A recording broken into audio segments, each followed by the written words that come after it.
Hi hello welcome back to ఈ తరం కథలు. ప్లీజ్ ముందుగా వీడియోకి ఒక చిన్న లైక్ చేయండి. లైక్తో పాటు హైప్ ఇవ్వండి.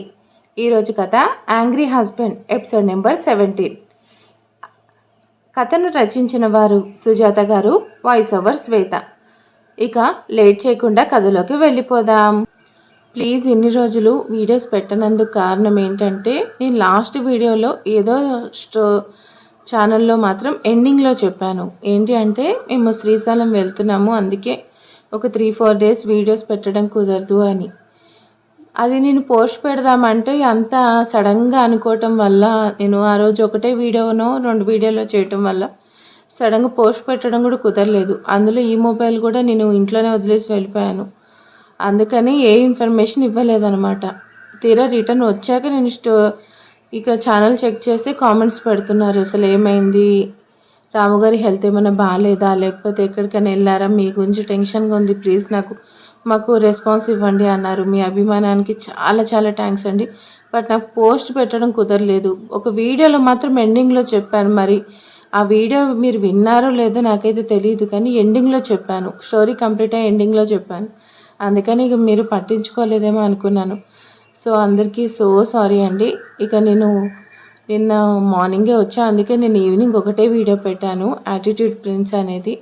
ఇంక ఈరోజు నుంచి రెగ్యులర్గా అన్ని ఛానల్స్లో వీడియోస్ వస్తాయి. ఓకే, ఇక లేట్ చేయకుండా కథలోకి వెళ్ళిపోదాం. ఏంటి ఇదంతా అంటాడు. మీరే కదా శ్రీవారు, గడప దాటి కాలు బయట పెడితే కాలు విరగొడతా అన్నారు కదా. అయితే అందుకే పొద్దుటి నుంచి రూమ్లోనే ఉన్నాను. లంచ్ చేయడానికి కిందకి వెళ్ళనా? పెద్దమ్మ గారు పిలుస్తున్నారు, దిగనా? బాల్కనీలోకి వెళ్ళనా? ఇలా ప్రతిదీ మిమ్మల్ని అడిగే చేశాను కదా. చివరికి వాష్రూమ్కి వెళ్ళాలా అని కూడా అడుగుతున్నావా అని అంటాడు జై. అవును మరి. వామ్మో, తర్వాత మీరు నా కాళ్ళు విరక్కొడితే ఎలా అని అమాయకంగా ఫేస్ పెట్టి అడుగుతుంది. ఒసేయ్ నిన్ను, ఏంటి శ్రీవారు మీరు పర్మిషన్ లేకుండా పోలీస్ స్టేషన్కి వెళ్ళానని తిట్టారు, అలిగారు. మిమ్మల్ని ప్రసన్నం చేసుకోవడానికి ఎంతో కష్టపడాల్సి వచ్చింది. సరేలే అని పర్మిషన్ తీసుకొని వెళ్తేనేమో ఇప్పుడు ఇలా అరుస్తున్నారు. అసలు మీరు తేల్చి చెప్పండి, మీ పర్మిషన్ తీసుకొని వెళ్ళాలా, తీసుకోకుండా వెళ్ళాలా? తీసుకొని వెళ్ళినా అరుస్తున్నారు, తీసుకోకుండా వెళ్ళినా అరుస్తున్నారు. అయితే నా వల్ల కాదు అంటుంది దక్ష.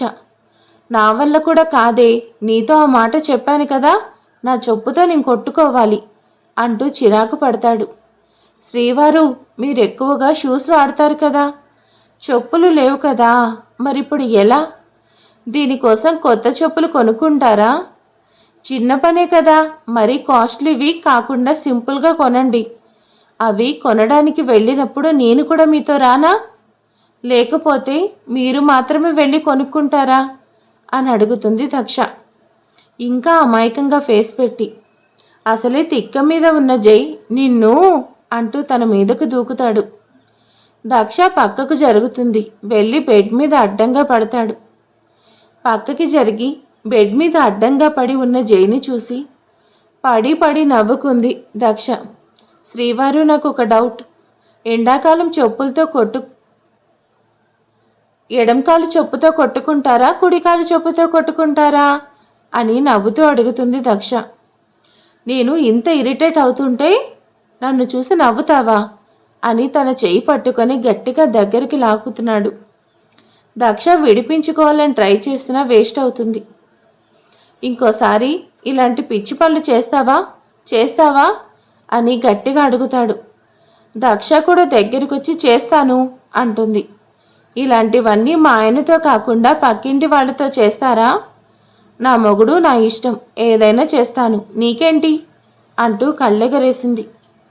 కరెక్ట్గా దారిలోకి వచ్చావు, నా పెళ్ళం, నా ఇష్టం, ఏదైనా చేస్తాను అని ఛాన్స్ దొరికింది కదా అని తన 2 చేతులు గట్టిగా పట్టుకొని తన మీదకి వంగి పేదాలు అందుకుంటాడు జై. దక్ష జైని పక్కకి నెట్టి, మీరు అలా చేయడం బాలేదు, నా పెళ్ళం, నా ఇష్టం, ఏదైనా చేస్తాను, నీకేంటి అని తన మాటను అప్పచెప్తాడు.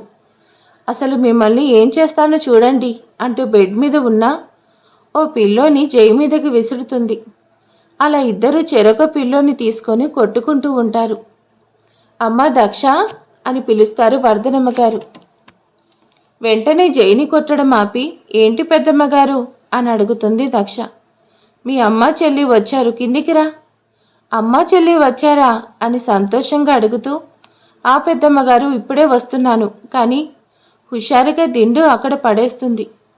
కనీసం ఫోన్ కూడా చేయలేదు వస్తున్నామని అంటూ ఒకసారి తన జుట్టుని నీట్గా సరిచేసుకొని ఫాస్ట్గా చాలా సంతోషంగా కిందకు వెళ్ళడానికి ముందుకు వస్తుంది దక్ష. జై గుమ్మానికి అడ్డంగా నిలబడి అంటాడు, శ్రీవారు జరగండి, అమ్మవాళ్ళు వచ్చారు అంటుంది. జరగను అంటాడు జై. అది ఎందుకు జరగరు? ఇంటికి చుట్టాలు వచ్చినప్పుడు ఇలా చేయొచ్చా అని నైస్గా అడుగుతుంది దక్ష. అంటే బయటికి వెళ్ళడానికి నేను పర్మిషన్ ఇవ్వలేదు కదా, మరి ఎలా వెళ్తావు డియర్ అంటాడు తన బుగ్గ గిల్లుతూ. జై అమ్మవాళ్ళు వచ్చారు, తప్పుకోండి ప్లీజ్ అని పక్క నుంచి వెళ్ళడానికి ప్రయత్నిస్తుంది. జై వెళ్ళనివ్వకుండా అడ్డుపడి, అంటే పక్కనే ఉన్న వాష్రూమ్కి వెళ్ళడానికి కూడా పర్మిషన్ తీసుకున్నావు? నా ప్రియమైన భార్య గారు మరి రూమ్లో నుంచి బయటకు వచ్చి మెట్లు దిగి కిందికి వెళ్ళాలంటే నా పర్మిషన్ లేకుండా ఎలా వెళ్తుంది? ఇప్పుడు నేను పర్మిషన్ ఇవ్వనన్నమాట. ఇన్ఫర్మేషన్ లేకుండా పక్క రూమ్లో కూడా వెళ్ళకుండా రూమ్లోనే కూర్చున్న నువ్వు ఇప్పుడు ఎలా వెళ్తావు అంటాడు టీస్ చేస్తూ. ఆ మాటకి దక్ష షాక్ అవుతుంది. జై ప్లీజ్, అమ్మ చెల్లి వచ్చారు, నా కోసం వెయిట్ చేస్తూ ఉంటారు, పక్కకు తప్పుకోవా, మా బుజ్జి కదూ అంటూ బ్రతిమలాడటం మొదలు పెడుతుంది. ఇక్కడ ఉంది జై, నన్ను తప్పించుకొని వెళ్తావా అంటాడు కొంచెం గర్వంగా. అమ్మ దక్ష ఏం చేస్తున్నావమ్మా, వాళ్ళు వచ్చారు, త్వరగా రా అని మరోసారి పిలుస్తారు వర్ధనమ్మ గారు. శ్రీవారు నాకు అర్థమైంది, ఇంకెప్పుడు అలా చేయను. వాళ్ళు వచ్చారు అని తెలిసాక కూడా కిందకి వెళ్ళకపోతే బాగోదు. ఏం పర్లేదు డియర్, నా కూతురు అల్లుడు బిజీగా ఉన్నారు, రాంగ్ టైంలో వచ్చి డిస్టర్బ్ చేశాను అని అర్థమవుతుంది. మనమిద్దరం పట్టబగలు అదే పనిలో ఉన్నామని ఫిక్స్ అవుతారు. శ్రీవారు టైం చూసి కొడుతున్నారు కదా, అంతే కదా శ్రీమతి గారు. దక్ష ఇంకా కిందికి రాకపోయేసరికి వర్ధనమ్మ గారు, ఇదేంటి ఈ పిల్ల ఇంకా రాదు అంటూ పైకి చూస్తూ ఉంటారు. ఏదో పనిలో ఉన్నట్టుంది, వచ్చేస్తుందండి అని సర్ది చెప్తూ ఉంటారు వర్ధనమ్మ గారు.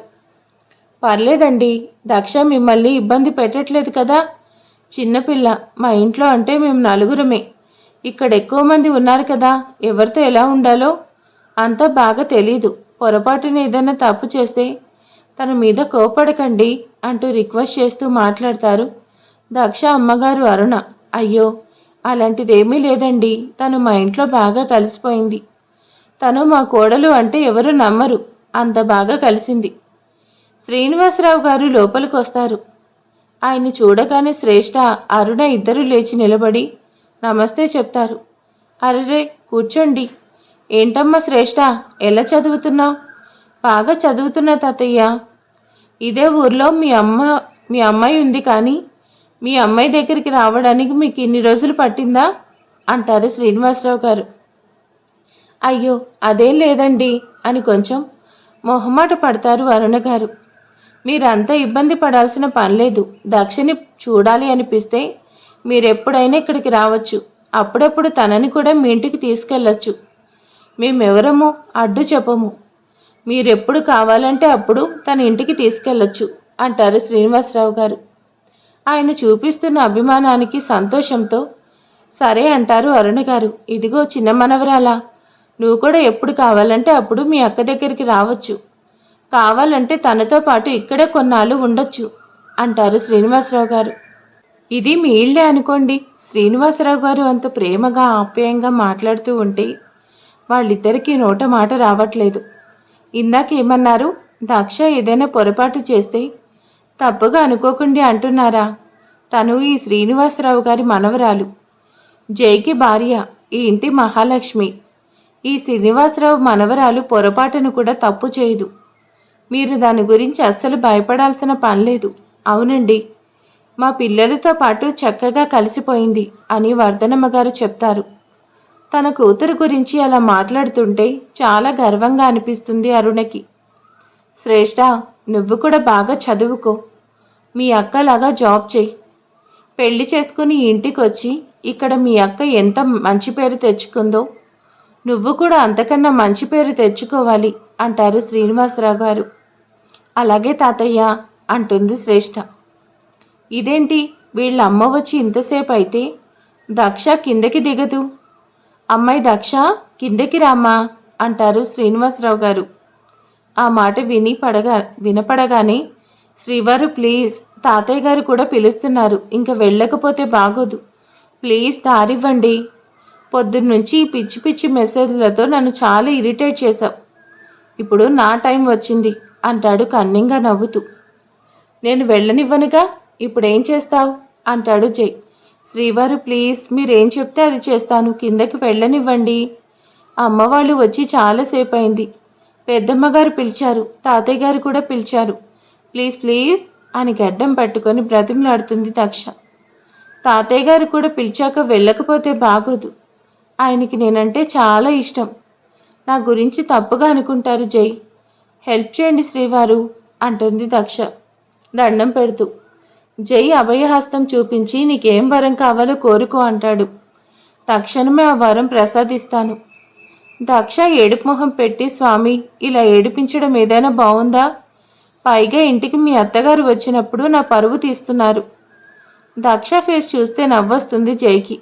పాపమని జాలిపడి సరే వెళ్ళు అంటాడు. ఆ మాట పూర్తి కాకముందే జైని పక్కకి నెట్టేసి చెంగు చెంగుమంటూ పరిగెత్తుకుంటూ కిందికి వెళ్తుంది. జై కూడా ముందుకొచ్చి నిలబడి పైనుంచి చూస్తుంటాడు.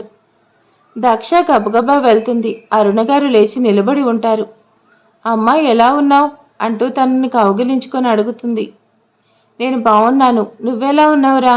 నాకేంటమ్మా, చాలా బాగున్నాను అని వాళ్ళ అమ్మని గట్టిగా పట్టుకొని చాలా సంతోషంగా చెప్తుంది దక్ష. దక్ష అంత సంతోషంగా కనిపిస్తూ ఉంటే ఇటు శ్రీనివాసరావు గారు, అటు జై ఇద్దరూ తన వైపు అలానే చూస్తూ ఉంటారు. హాయ్ రా, హవర్ యూ అని శ్రేష్ఠని కూడా విష్ చేస్తుంది దక్ష. ఏంటక్క, మేము ఇంతసేపు అయితే కిందికి రాకుండా ఏం చేస్తున్నావు లోపల అని బొంగమూతి పెట్టుకుని అడుగుతుంది శ్రేష్ఠ. తాతయ్య గారి ముందు, పెద్దమ్మగారి ముందు శ్రేష్ఠ అని అడగడంతో కొంచెం ఇబ్బంది పడుతుంది దక్ష. అది సరే, అమ్మ అసలు వస్తున్నామని ఒక ఫోన్ కూడా చేయలేదు. నాన్న ఎలా ఉన్నారు? ఆయన కూడా వస్తే బాగుండేది. ఒక నిమిషం, మీకోసం ఏదైనా చేస్తాను అంటుంది దక్ష. ఎందుకంత హడావిడి పడుతున్నావు? నేను వచ్చి చాలాసేపు అయింది. ఆ మర్యాదలన్నా మీ పెద్దమ్మగారు పూర్తి చేశారు. ఈసారి వచ్చేటప్పుడు చంద్రశేఖర్ని కూడా తీసుకురండి. అందరూ కలిసి తప్పకుండా ఒకసారి రండి అని చెప్పి ఇక వాళ్ళ మధ్యలో ఎందుకు అన్నట్టు శ్రీనివాసరావు గారు, వర్ధిని గారు ఇద్దరు లోపలికి వెళ్ళారు. ఇక్కడికి దగ్గరలో మా ఫ్రెండ్ వాళ్ళు ఉంటున్నారు. మనవరాలికి బారసల ఫంక్షన్ అయితే వచ్చాను. అలాగే నిన్ను చూద్దామని ఇటువైపు వచ్చాను అంటారు. అంటే ఎవరి ఫంక్షన్కో వచ్చి రావడమే తప్ప విడిగా నా దగ్గరికి రావా? నన్ను పూర్తిగా మర్చిపోయావా అని అంటుంది దక్ష. అరుణ దక్ష తల మీద చిన్నగా తట్టి, పిచ్చిదాల్లా మాట్లాడకు, నిన్ను మర్చిపోవడం ఏంటి? చూసావా, అమ్మకి నేనంటే చాలా ఇష్టం అని అరుణని చుట్టేస్తుంది దక్ష శ్రేష్ఠను ఉడికిస్తూ. అదేం కాదు, నేనంటేనే ఎక్కువ ఇష్టం అని శ్రేష్ఠ కూడా నాలుక బయట పెట్టి వెక్కిరిస్తుంది. నమస్తే అత్తయ్య అంటూ జై అక్కడికి వస్తాడు. నమస్తే బాబు అంటూ పైకి లేవపోతుంటే అత్తయ్య కూర్చోండి అంటాడు. ఇంకేంటి శ్రేష్ఠ, ఎలా చదువుతున్నావు అని తనను పలకరిస్తాడు జై. బాగా చదువుతున్నాను బావా. చూసావా, మేము మీ అందరినీ చూడ్డానికి కదా ఇక్కడికి వచ్చింది. నేను వచ్చి చాలాసేపు అయింది, కానీ నాకు మాత్రం రూమ్లో నుండి బయటకు రాలేదు అంటూ కంప్లైంట్ చేస్తున్నట్టు చెప్తుంది శ్రేష్ఠ. శ్రేష్ఠ అడిగిన దానికి దక్ష జై వైపు సీరియస్గా చూస్తుంది. జై మాత్రం నాకేం సంబంధం లేదన్నట్టు భుజాలు ఎగరేస్తాడు. అరుణ, శ్రేష్ఠ ఒక గంట దక్షతో టైం స్పెండ్ చేసి అందరికీ చెప్పి బయలుదేరుతాము అంటారు. శ్రీనివాసరావు గారు బయటకు వచ్చి వాళ్ళని ఇంటి దగ్గర డ్రాప్ చేసి రమ్మని డ్రైవర్కి చెప్తాడు. వాళ్ళిద్దరూ వెళ్ళిపోతారు. వాళ్ళ అమ్మని చెల్లిని చూసిన సంతోషంలో దక్ష ఫేస్లో కొట్టొచ్చినట్టు కనిపిస్తుంది. ఏంటి మేడం, మీ అమ్మగారిని చూసినందుకు సంతోషం ఎక్కువ ఉన్నట్టుంది అని ఆట పట్టిస్తూ అడుగుతాడు జై. ఏం మాట్లాడకుండా కిచెన్లోకి వెళ్ళి ప్లేట్లో స్నాక్స్ పెట్టుకొని రాఖీ రూమ్ డోర్ కొంచెం తీసి తొంగి చూస్తుంది. తను చదువుకుంటూ కనిపిస్తాడు. అలా చూడగానే చాలా హ్యాపీగా అనిపిస్తుంది. లోపలికి వెళ్ళి తనను డిస్టర్బ్ చేయకుండా ప్లేట్, వాటర్ బాటిల్ అక్కడ పెట్టేసి సైలెంట్గా రాఖీ కూడా చూసి అవి తింటూ చదువుకోవడం మొదలు పెడతాడు. ఒకరోజు దక్ష, లడ్డు వాకింగ్ చేస్తూ ఉంటే రాఖీ కూడా వచ్చి వాళ్ళతో జాయిన్ అవుతాడు. అవును రాఖీ, జిమ్లో అన్నీ ఉన్నాయి కదా, మరి మీరందరూ ఎందుకు దాన్ని యూజ్ చేయట్లేదు? ఫస్ట్లో కొన్నాళ్ళు బాగా వాడాము, ఆ తర్వాత అందరికీ బద్ధకం వేసి వదిలేశాం. లడ్డు మాత్రం దక్ష చెప్పినట్టుగా ఇంటి చుట్టూ 4 కాస్త 6-7 రౌండ్స్ వేస్తున్నాడు. అది పూర్తవగానే దక్ష తనకి కూరగాయ ముక్కలు కానీ మొలకెత్తిన పెసలు కానీ పెడుతూ ఉంటుంది. అవి తిన్న తర్వాత ఎక్కువగా బ్రేక్ఫాస్ట్ చేయలేక లైట్గా తినడం అలవాటు అవుతుంది లడ్డూకి. నైట్ కూడా చాలా లైట్గా, అప్పటిలాగా లేటుగా కాకుండా చాలా ఎర్లీగా తినడం మొదలు పెడతాడు. దక్ష చెప్పినట్టు ఫుడ్ విషయంలో చాలా జాగ్రత్తలు తీసుకుంటాడు లడ్డు. అలాగే పాటిస్తున్నాడు కూడా. దక్ష అలా వాకింగ్ చేస్తున్నప్పుడు రోజు ఎవరో ఒకరు వచ్చి జాయిన్ అవుతారు. ఒకరోజు సౌమ్య, మరొకసారి ఐశ్వర్య, ఇంకొకసారి రమ్య, ఇప్పుడు రాఖీ కూడా వచ్చాడు. ఇక మిగిలింది ఆది, జై.